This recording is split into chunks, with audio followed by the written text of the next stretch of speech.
Hello friend, my YouTube channel study with Barman में आप सबका स्वागत है। आप सब कैसे हो? उम्मीद करते हैं बहुत अच्छे होंगे।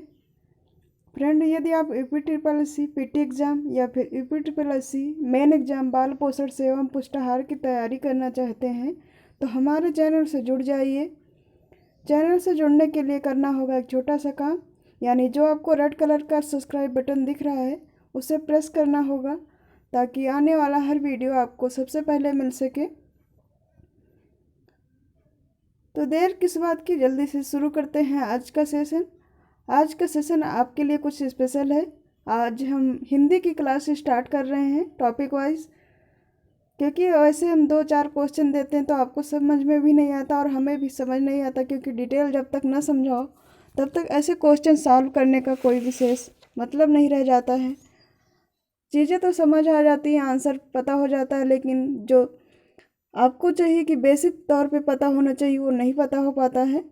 तो उसी के लिए हमने क्लासेस लिए। ज़्यादा टाइम नहीं लेंगे आपका, थोड़ा थोड़ा करके हम आपको बीच बीच में ये क्लासेस दे के, स्पेशल क्लासेस आपकी हम हिंदी की क्लास पूरी कर देंगे। यानी इसमें आपको सारी चीज़ें डिटेल से समझा देंगे। उसके बाद आपको मॉक टेस्ट देंगे, या फिर उसके साथ साथ आपकी टेस्ट सीरीज जो चल रही है वो भी चलती रहेगी। लेकिन आज का आपका ओनली हिंदी की ही क्लास चलेगी इसमें। तो चलिए शुरू करते हैं आज का क्लास। पहला आज का हमारा टॉपिक है संधि।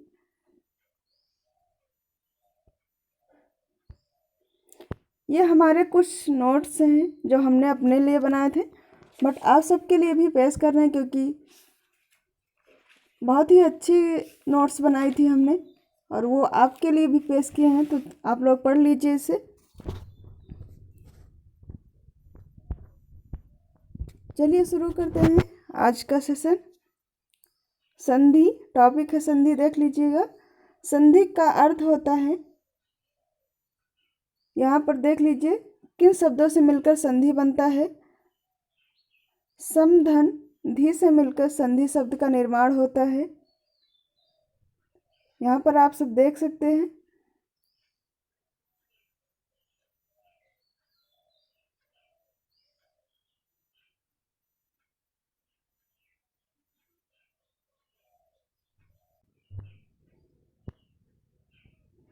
सबसे पहले डिफिनीशन देख लेते हैं। परिभाषा, निकटवर्ती दो वर्णों के मेल से जो विकार उत्पन्न होता है उसे संधि, जोड़ या मेल कहते हैं। यानी दो निकटवर्ती जो वर्ण होते हैं उनसे जो मेल होता है, उससे जो विकार उत्पन्न होता है उसे संधि कहा जाता है। संधि विच्छेद आगे हेडिंग है। एक पद को वर्णों द्वारा अलग अलग करने की विधि को संधि विच्छेद कहते हैं। जैसा कि ऊपर देख ले रहे हैं संधि को, आप यहाँ पर देख रहे हैं समधन जो धी है, इससे जब मेल होता है तब आपके संधि शब्द का निर्माण होता है। वही यहाँ पर बताया जा रहा है। संधि विच्छेद, एक पद को वर्णों द्वारा अलग अलग करने की विधि को संधि विच्छेद कहा जाता है। स्वर संधि, व्यंजन संधि, यहाँ पर आपको संधियों के बारे में बताया जा रहा है कितने प्रकार की संधियाँ होती हैं। तो मूलतः 3 होती हैं इसमें, स्वर संधि, व्यंजन संधि और विसर्ग संधि। स्वर संधि के 2 भाग हैं।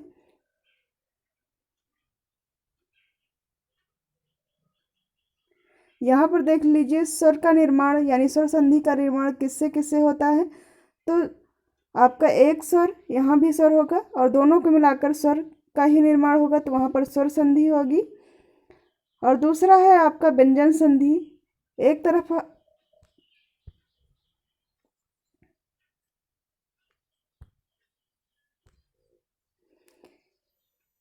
आपका स्वर होगा और दूसरी तरफ आपका व्यंजन होगा, और दोनों को मिलाकर व्यंजन का निर्माण होता है यहाँ पर। यानी स्वर और व्यंजन को मिलाकर ही व्यंजन का निर्माण होगा, व्यंजन संधि का। और तीसरा है आपका विसर्ग संधि।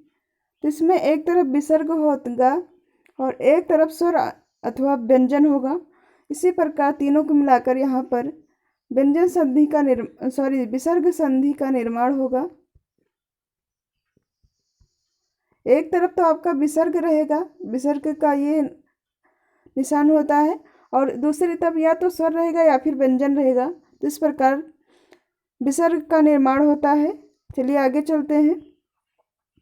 स्वर संधि, जहाँ स्वरों का स्वरों के साथ संयोग होता है वहाँ पर स्वर संधि होती है।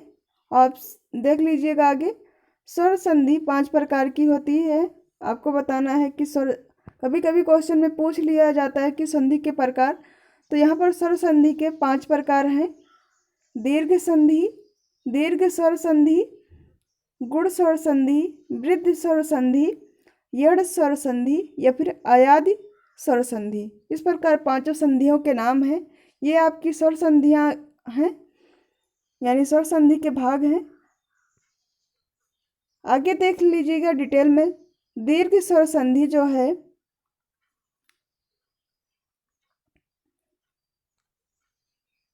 ह्रस्व या दीर्घ, इसमें आ ई उ री के बाद समान वर्ण ह्रस्व या दीर्घ आ ई उ री आए तो दोनों के मेल से दीर्घ स्वर संधि का निर्माण होता है। यहाँ पर देख लीजिएगा इसे। आ ई उ री के बाद समान वर्ण आ ई उ री आए तो दोनों के मेल से जो दीर्घ स्वर संधि का निर्माण होता है। यहाँ पर जैसे यहाँ पर देख लीजिए, इसका उदाहरण भी है। दैत्यारी में यहाँ पर आप देख लीजिएगा, दैत्यारी में छोटी ई लगा है और यहाँ पर यह दैत्यारी शब्द लिखा हुआ है। और जब आप इसका संधि विच्छेद करोगे दैत्य, तो यहाँ पर जब उच्चारण करते हो दैत्य, तो यहाँ पर आ का उच्चारण होता है, यानी छोटा आ का, और यहाँ पर अरी है, तो यहाँ भी आपको छोटा आ मिल रहा है, यानी अ मिल रहा है। तो इस प्रकार दोनों स्वर हैं ये, तो यहाँ पर दीर्घ स्वर का निर्माण हो रहा है। इसी प्रकार आगे देख लीजिएगा, कई उदाहरण दिए गए हैं। हिमालय है, हिम धन आलय, धनादि में, धनार्थी में धन प्लस अर्थी, यहाँ धनार्थी होगा। उसी प्रकार हिमालय है। ये सब ऑप्शन बहुत दिए जाते हैं आपको, इसी में से पूछा जाता है, तो आप लोग जल्दी जल्दी देख लीजिए। हिमालय में हिम धन आलय, यहाँ भी वही है। सत्यार्थी में सत्य धन अर्थी रहेगा, तो यहाँ भी वही है। बस इन्हीं 5 वर्णों को आपको ध्यान देना होगा। चारों आ ई उ उच्चारण में जो लास्ट यहाँ आ रहा है और फर्स्ट यहाँ आ रहा है, इसी को आपको कॉम्बिनेशन करना, यानी जोड़ना है, कि आपको ध्यान देना है कि कहाँ पर स्वर आ रहा है, व्यंजन आ रहा है, इसी से इसका पहचान की जाती है। तो इसको आप लोग देख लीजिए। यही रहेंगे 5, इससे ज़्यादा कुछ नहीं है इसमें। चलिए चलते हैं आगे के क्लास उस पर। ये तो आपकी स्वर संधि थी। अब यहाँ पर गुण संधि की बात की जा रही है। आगे देख लीजिएगा टॉपिक में। गुण संधि क्या होती है? जहाँ पर आ या फिर आ, जिसे आप नॉर्मल में अगर अच्छे से जानना चाहते हो, जैसे आप लोग आम बोलचाल की भाषा में छोटा बड़ा बोलते हो, लेकिन अगर ऐसे बात की जाए व्याकरण की दृष्टि से, उच्चारण की दृष्टि से, तो वहाँ पर आप आ ऐसे उच्चारण करेंगे। तो इसके बाद यहाँ पर देख लीजिएगा, आ के बाद ह्रस्व या दीर्घ ई उ री में से कोई वर्ण आए तो दोनों के योग से गुण स्वर संधि का निर्माण होता है, या फिर उसे गुण संधि कहते हैं। यहाँ पर देख लीजिएगा, थोड़ा सा इसका आगे दिया गया है। इधर है छोटी और बड़ी, तो इससे जो शब्द का निर्माण हो रहा है वो ए शब्द का निर्माण हो रहा है। उ और उ से ओ का निर्माण हो रहा है। री से अर का निर्माण होता है और लिरी से अल का निर्माण होता है। इसी प्रकार आगे एग्जाम्पल देख लीजिए। इसका एग्जाम्पल है जैसे अ आ प्लस ई ई।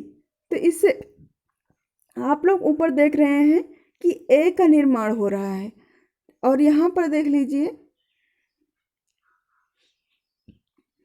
आ और आ से या फिर प्लस उ और उ से ओ का निर्माण हो रहा है। अभी आपको थोड़ा देखेंगे तो समझ में आ जाएगा। रमेश में देख लीजिएगा रमाधन ईश। तो यहाँ पर जैसे हमने यहाँ पर बताया था आपको कि या तो ये शब्द आएगा या फिर ये शब्द आएगा, सॉरी ये वर्ड आएगा। और इधर देख लीजिए जब संधि विच्छेद किया गया तो या तो ई शब्द आएगा या फिर ई शब्द आएगा। तो यहाँ पर एक मिनट,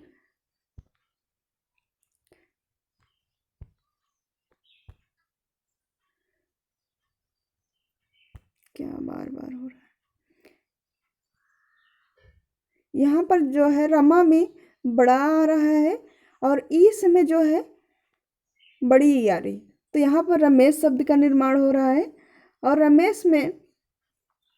रमेश में जो है जो मात्रा लग रही है वो ए की मात्रा लग रही है। यहाँ पर ध्यान दीजिए, ए की मात्रा लग रही है रमेश में। तो इसी शब्द का निर्माण हुआ, इसे गुण संधि कहा जाता है। आगे यहाँ पर देख लीजिएगा परोपकार पे परधन उपकार में उसी प्रकार गणेश में है ई का निर्माण लग रहा है, यहाँ पर ऊ का लग रहा है। जहाँ पर परधन उपकार में ओ का निर्माण हो रहा है, ऊ या बड़ा ऊ से होता है तो ओ का निर्माण हुआ। उसी प्रकार सर्वोदय का निर्माण हुआ, सर्वधन उदय, सूर्यधन उदय। यहाँ सर्वेश में वही है, ई का बड़े ई का निर्माण हो रहा है। तो उसी जो आपका ई शब्द उच्चारण में आ रहा है उसी से आपका ये मात्रा बन रहा है। यहाँ आप लोग देख लीजिए। और ऋषि शब्द यहीं से बन रहा है, आधन आ प्लस री, देवाधन देवधन ऋषि में देवारसी आता है, देव ऋषि। उसी प्रकार लिरिक का देख लीजिए, तत्व अलंकार का देख लीजिए, हेमंत का देख लीजिए, हेमंत ऋतु का कैसे शब्द निर्माण होता है। अगला क्वेश्चन, सॉरी रोज की वही आदत बन गई है अगले क्वेश्चन की। अगला टॉपिक पे देख लीजिएगा वृद्धि संधि। आ के बाद ए ओ में से कोई वर्ड आए तो दोनों के मेल से वृद्धि स्वर संधि होती है। तो आपको देखना है यहाँ पर वृद्धि संधि की बात की जा रही है, जहाँ पर छोटा या फिर बड़ा आम बोलचाल की भाषा में बताएंगे तो ज़्यादा आपको समझ आएगा। और उसके बाद आपका ए या फिर ए ओ या फिर औ में से कोई वर्ड आए, इन दोनों में से और इनमें से एक वर्ड आए तभी आपका वृद्धि संधि का निर्माण होगा, तो उसे वृद्धि संधि कहा जाएगा या फिर वृद्धि संधि का निर्माण होगा। यहाँ पर देखते हैं एग्जाम्पल। देखिए दोनों तरफ बताया गया है, यहाँ पर आ और आ रहेगा, यहाँ पर ए रहेगा, ओ रहेगा। तो यहाँ पर देखते हैं सदैव का एग्जाम्पल यहाँ पर दिया गया है। आप लोग चाहें तो स्क्रीनशॉट लेकर इसे अच्छे से पढ़ सकते हैं, बार बार रिवाइज कर सकते हैं। सदैव में सदाधन एव, तो आ की मात्रा सदा में सदा बड़ा आ की मात्रा लग रही है। और इधर देख लीजिए, दोनों तरफ का देखिएगा, इधर का जो है वो यहाँ पर मात्रा लग रही है और एव में यहाँ की मात्रा लग रही है, मतलब इधर की मात्रा जो ये आपको बताया गया था, तभी मिलाकर इसका सदैव बन रहा है, यानी वृद्धि संधि बन रही है। उसी प्रकार पर मौज में है, ओ की मात्रा यहाँ पर लग रही है, परम में आ की मात्रा लग रही, छोटा आ की। उसी प्रकार सारे ऑप्शन जो एग्जाम्पल दिए गए सब में वो इसी प्रकार है, आप लोग देख सकते हैं। बस इसी पे ध्यान दीजिएगा कि जहाँ पर आपको अगर संधि विच्छेद करने के लिए आए तो आप तुरंत, जैसे सदैव आया एग्जाम्पल आपके सामने ही है वैसे भी, तो आपको यहाँ पर तुरंत संधि विच्छेद करना है। यहाँ पर लिखो सदा और प्लस कर दो। वहाँ पर आपको एग्जाम्पल दिया रहता है, बस आपको उससे पहचानना होता है। तो यहाँ पर आपको ये मात्रा निकाली है, आ गई बड़ा की मात्रा। और यहाँ पर आप उच्चारण करोगे तब भी आ जाएगी देव। देव में मतलब एक मात्रा हुई, और जब दोनों का मेल होगा तो वहाँ पर डबल मात्राएं होगी, तो वहाँ पर आपका सदैव शब्द बन जाएगा। इसी प्रकार आप पहचान सकते हो कि कौन सी संधि है उसका निर्माण हुआ है। यहाँ पर सदैव शब्द बन गया। चलिए चलते हैं आगे यड़ संधि पर। अगर आपको समझ ना आए तो हमें कमेंट के माध्यम से फिर से बताइएगा, हम फिर से नए टॉपिक फिर से लेकर आएंगे आपके लिए। जितनी बार आपको समझ ना आए हमें कमेंट करके ज़रूर बताना, हम बताएंगे। अगर आपको पीडीएफ चाहिए तो हमारे टेलीग्राम चैनल से जुड़ जाइए, डिस्क्रिप्शन बॉक्स में आपको लिंक दिया हुआ है, आप लोग वहाँ से जाके चैनल से जुड़ जाइए। वहाँ हम आपको जितने भी आपको चाहिए टॉपिक से, हम चाहे वो आपका पीटी एग्ज़ाम से हो या फिर मुख्य सेविका को, सबका हम आपको पीडीएफ प्रोवाइड करा देंगे, लेकिन आप लोग कमेंट करके बताएंगे तभी करवाएंगे। आगे बात करेंगे यड़ स्वर संधि पर। ह्रस्व या दीर्घ ई उ री के बाद असमान स्वर आए तो ई उ री के बाद स्थान पर क्रमशः या व रा ला हो जाता है। तो वहाँ पर ई या फिर ई से असमान या शब्द का, या फिर उ या ऑब्लिक देख करके लिखा गया है, उ स्वर में वा आए या लिरी में ला आए, इसी प्रकार होता है। आगे देख लीजिएगा, असमान स्वर है ये सभी, क्योंकि यहाँ पर बताया गया है ह्रस्व या दीर्घ के बाद जो आपका ई उ री शब्द आता है वो असमान स्वर कहलाता है। उसके बाद जैसे आपको यहाँ पर देख लीजिएगा, न्यून में हाँ यहाँ पर एग्जाम्पल है इसका। न्यून में निधन ऊन आए तो वहाँ पर जो ये यू शब्द या फिर या शब्द का निर्माण हो रहा है, न्यून है,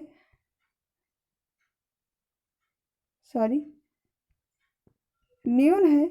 यहाँ पे आपका ये असमान शब्द है, यानी यहाँ पर कहीं नहीं दिखाई दे रहा, बट आपका जब उच्चारण कर रहे हैं तो वहाँ पर आ रहा है। इस प्रकार आपको वहाँ पर कह सकते हैं उसे आदृश वाला शब्द हो जाता है, जो आपको बाद में दिखाई देता है, पहले तो नहीं होता। निधन उन से आपका या शब्द का निर्माण यहाँ पर हो रहा है, असमान स्वर कहलाएगा। जैसे परिधन आवरण में परिया, यहाँ भी ये या शब्द का निर्माण हो रहा है। प्रत्येक में देख लीजिएगा, प्रतिधन एक में भी या का निर्माण हो रहा है। इसी प्रकार इसे असमान स्वर कहा जाता है, जो बीच में शब्द निकल के आता है। असमान स्वर शब्द यहाँ पर और आगे भी है, उ और बड़ा उ से ऑब्लिक करके है, से वा का निर्माण हो रहा है। री से रा शब्द का निर्माण होता है। जैसे आप लोग यहाँ देख सकते हैं। आगे है अयादि। अगर आपको नहीं समझ आ रहा थोड़ा बताते हैं। गुरु आदेश देख लीजिए, गुरु आदेश रहता है वैसे, अगर आप ऐसे देखते हैं तो गुरु आदेश होता है। लेकिन जब आप इसे जोड़ते हैं तो वहाँ पर आ की जगह वा शब्द का निर्माण हो रहा है, तो वही शब्द आपका असमान स्वर शब्द कहलाता है। अगला टॉपिक है जो, वो है अयादी स्वर संधि। अयादी स्वर संधि में ए धन अय, चलिए इस पे कल बात करते हैं, आज बस इतना ही क्योंकि बहुत ज़्यादा हो जा रहा है। थोड़ा ही समझो, पर आप लोग बार बार इस वीडियो को रिपीट करके देख लेना, क्योंकि ये जो आपको नोट्स है काफ़ी अच्छा नोट्स है। और कमेंट करके हमें बताइएगा कि आपको ये क्लास कैसी लगी। अभी तक मैंने डिटेल में कभी इतना हिंदी को नहीं पढ़ाया, तो थोड़ा मुझे भी समझने का, एक दो क्लास में आपको और अच्छे से समझाएंगे। अभी इसमें इतना ही। हाँ, डिस्क्रिप्शन बॉक्स में लिंक दिया हुआ है, आप हमारे टेलीग्राम से चैनल से जुड़ जाइए, वहाँ पर हम आपको PDF प्रोवाइड करा देंगे। हिंदी व्याकरण से संबंधित सारे टॉपिक हमारे पास हैं, बहुत अच्छे तरीके से इसके नोट्स हैं, आप लोग लेना चाहे तो ले सकते हैं, आपको कोई शुल्क नहीं देना है। चलिए मिलते हैं नेक्स्ट क्लास में।